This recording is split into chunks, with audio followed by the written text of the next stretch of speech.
कलबंद एक कलबंदा घृतकुमारी अंटार संस्कृत मराठी मध्ये कळव म्हणतात आणि हिंदी मध्ये गोरख म्हणतात, కర్ణాటక వ్యాపి म्हणतात.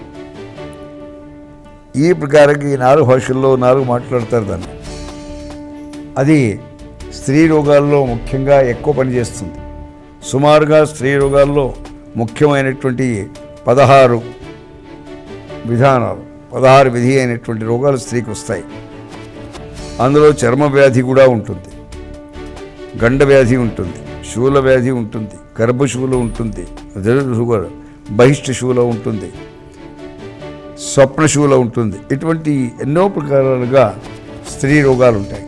ఆ స్త్రీ రోగాలకన్నీ కూడా ఇది ఉపయోగం చేయడానికి అవకాశం ఏర్పడుతుంది. అంతేకాకుండా పురుషునికి కూడా ఇది ఉపయోగం వస్తుంది.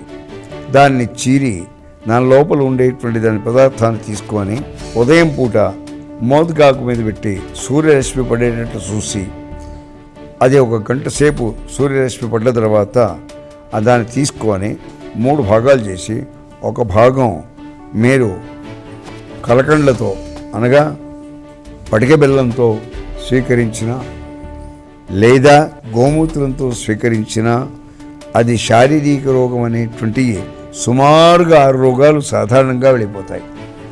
అది మధుమేహంతో కూడుకోవాలి.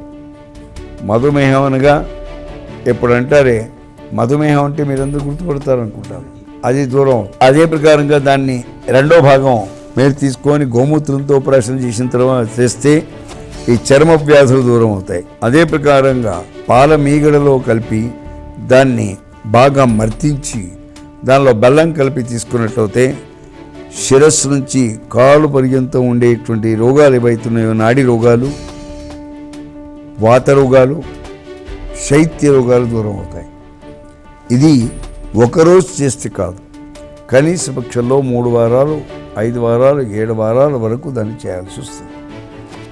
ఇది కలబంద లక్షణం.